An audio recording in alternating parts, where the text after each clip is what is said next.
Whoa! Good morning, everybody, and welcome to the vlog. I hope the start of your day is absolutely incredible. As you know, we have been building the Reptarium expansion. I'm pretty sure if you've been watching the vlog, you know all about that. Things have been going good, but I'm not gonna lie to you guys. We have been working unbelievable hours, crazy day to night, just insane amount of just work. Don't get me wrong, it's been rewarding, it's been amazing. I've had a great time, but we do need a little bit of a break, people. So with that being said, myself and Lori are actually heading to Mexico. As a matter of fact, while you're watching this right now, we're probably in Mexico. So you may have noticed that our vlog has been a few days out because we tried to film some extra stuff so that we could get a little bit of a break, just because, you know, listen, we need the break. But I didn't want to take a break from the vlog, so I decided to kind of film a few extra episodes. Well, as it turns out, we actually have some cool footage that we never used from a visit to Nerd over at New England Reptile Distributor and my buddy Kevin. So he has some amazing mangrove snakes. I want to go ahead and just share that with you guys right now as I'm sitting in the sun, hopefully in the sun, having a little relaxed time. Mangrove snakes, unbelievable. Woo! Come on, ride the wave. Yep. Kevin just kind of pops around over there. He's good. This guy's a little bit angry for sure. And again, you can see the kind of technique of spinning around, just kind of gets it to move in a certain direction is fine. But this one is definitely a little bit angry, much like ours and stuff like that. Obviously, you guys have seen us play with these guys. Absolutely amazing animals. But Kevin has some stuff that is way different than normals for sure. But they're beautiful in their own right. There's no doubt about that. If you want to take on the nightmare, it's got to be able to move. So I try to work around the animal. As you guys remember, we actually got 9 eggs from a mangrove. This egg's looking a little bit rough, but not too bad. I think it's gonna be okay, but it's pretty exciting. We've kind of dialed it in over the last few years and figured out how to breed these guys relatively consistently. These are some of the babies that we hatched just a few months back right here. Absolutely doing really well and growing like weeds. And not a lot of people are breeding mangroves, to be totally honest with you. So we're pretty happy that we've been really able to breed them now for the last few years. And this year looks like it's gonna be a pretty amazing year. We've got 2 more females that are due to lay eggs any day, which is going to be super exciting. I tell you, these are amazing, and it's so cool that Kevin is not just working with mangroves, but he's working with morphs of mangrove and different subspecies of mangroves. So it's pretty awesome to just see his collection and what he could potentially be doing over the next several years. All right, so I'm here with Jacob. This is your job to take care of these guys? That's correct. Oh my gosh. Of course, we have a caramel albino, which is basically almost like a hypo, very similar to the one that we produced this year. How long have you guys been working with this project? We've had these guys for about 3 years. They gave us a little bit of trouble in the beginning, but luckily we got them all feeding regularly now, and we're trying to breed them for the first time this year. Oh, I hope you get some babies because these things are absolutely ridiculous. Again, you guys saw that baby we hatched out. This is basically what I was talking about. When they get older, they have that kind of, you know, almost like grayish brown look, something like that. Ooh, come on, little monkey. He got me, but that's okay because these are rear-fanged, so it's very rare for you to get envenomated with a little bite like that. That's not a big deal. It's only when they start chewing on you that you actually have to worry, so I'm not worried about that at all. But these guys are working with several different mutations. What's this next one, Jacob? So this right here is an axanthic, or just a more basic black and white mangrove. And I love this animal. Oh my gosh. The black and yellows are ridiculous, but look at the black and white one. Holy moly. That is so, it's like almost like a Cal King, but in a mangrove snake. It's unbelievable. And these are relatively naturally occurring. Again, so it's basically a mutation that occurs in the wild relatively commonly. Not super common, but nevertheless, when you start to build out the ability to have different types of mutations like the caramel albino, the axanthic, and then this next one I'm going to show you is ridiculous. I'm not even going to kid you. This animal is another big reason why I came out to Nerd in the first place, because I really wanted to see it. But this little monkey here, ooh, it's angry.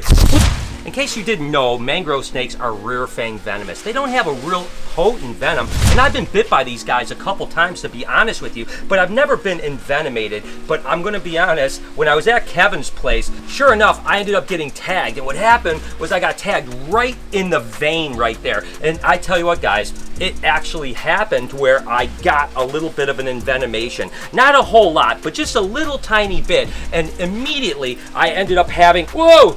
Immediately, oh, whoa, whoa, whoa.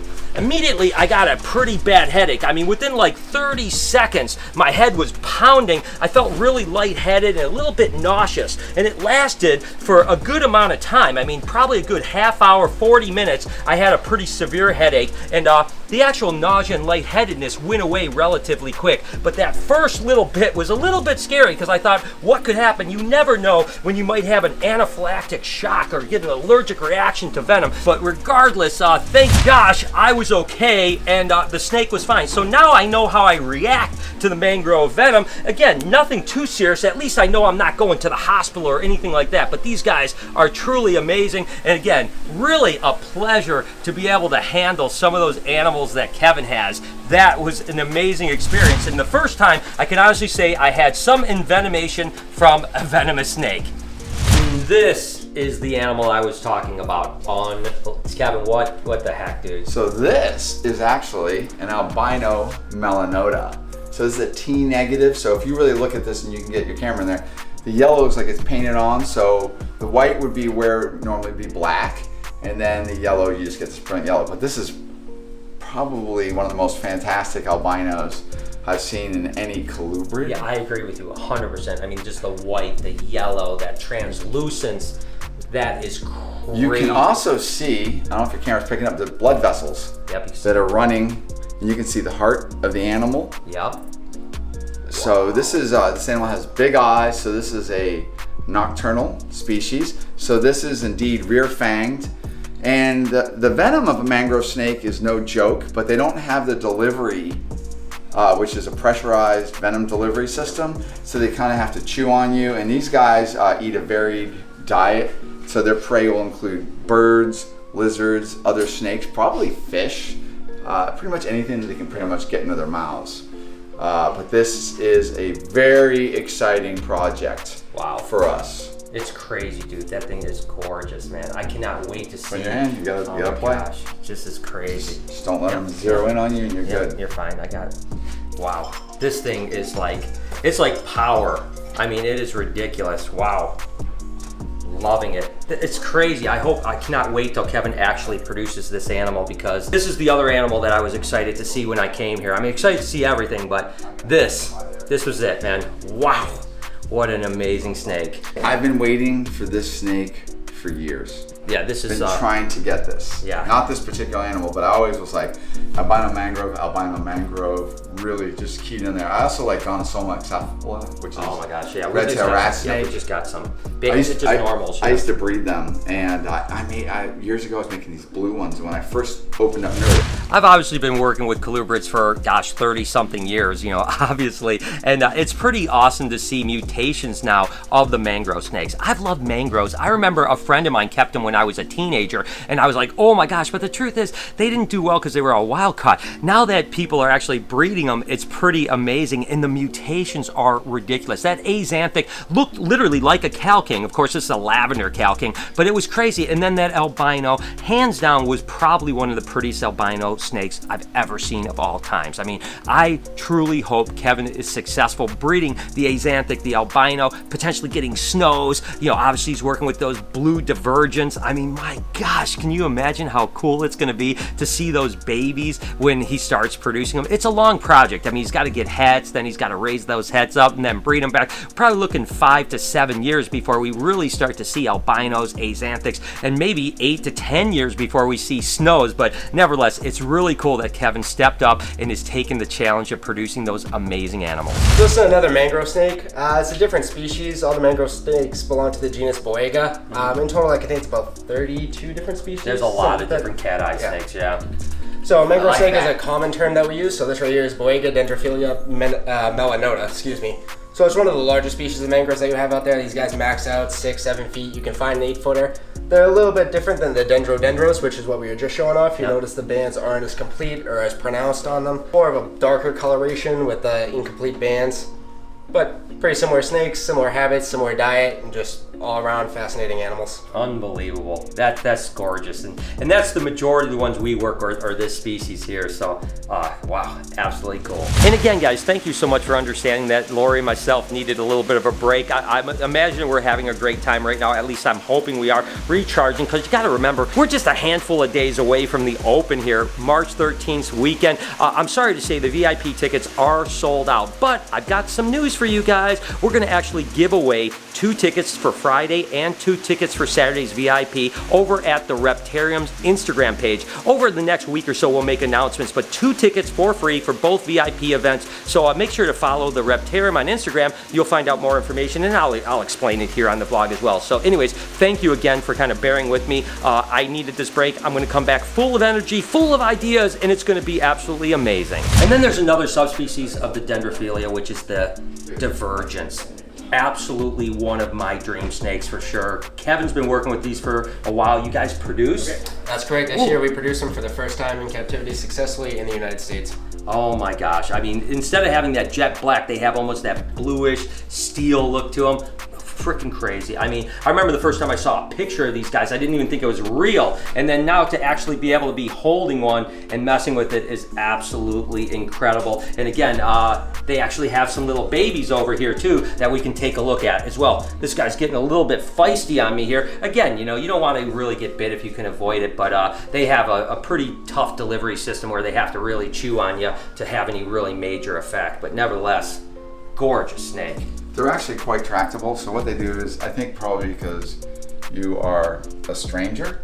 So if I let her calm down for a sec, these guys, I've raised them since they're little babies. So they're less inclined to do anything. I think it literally is just it's like a new person handling it. Yeah. But Sheesh, it's pretty good. But you can see so incredible. my bluest one right now is in shed, but. Wow. And then these are those babies that they were able to reproduce.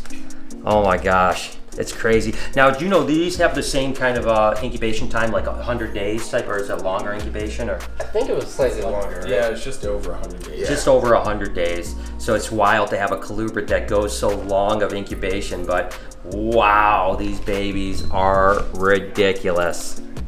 Absolutely stunning. I mean, one of the most beautiful natural occurring animals for sure. Absolutely incredible. So this is the big vine snake, you know, from Central South America. Oh yeah. So Oh check my that gosh. out. Oh, she is. That's why I wanted to bring her out. She's like so on point. Wiggle your hands around, Jay. Whoa! Oh. Whoa! Wow! Wow!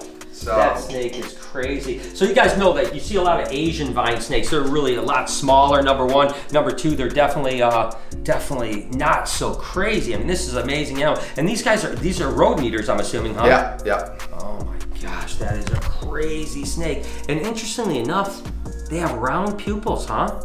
Unlike the vertical or the horizontal. Yeah, if you can get close enough to see it. There you go. Whoa! So this is an egg layer, and we've bred this once, and we'll do it again. But this is like probably one of my all-time favorite snakes. I just love the way they behave. They're not all necessarily like this, but I figured she's very dramatic and she makes great video. So this is rear-fanged. Once again, it doesn't have the pressurized delivery system. Yeah. So the venom is good enough to kill a rodent, but their eyesight is unbelievable. Yeah, Super you can keen. see how They got this really strange tongue. They have a lot of weird behaviorisms. Their body is also incredibly arboreal, so they're prehensile. Yeah, The tail. I tell you what, man, that is ridiculous, guys. And as you know, I mean, I guess we kind of wrapped up a lot of really eclectic, amazing animals here at Nerd. As always, I'm going to put a link in the description to all of their content. Definitely go give them a follow, show them some love. Great content over there. Good guys. It's crazy, man. So if you like this video, here's another Nerd video that I did right over here. Here's an entire playlist that's pretty awesome. On this side, you can actually hit that subscribe button. And while you're at it, have a beautiful day and be kind to someone. You too, Rat Snake. We'll see you guys tomorrow.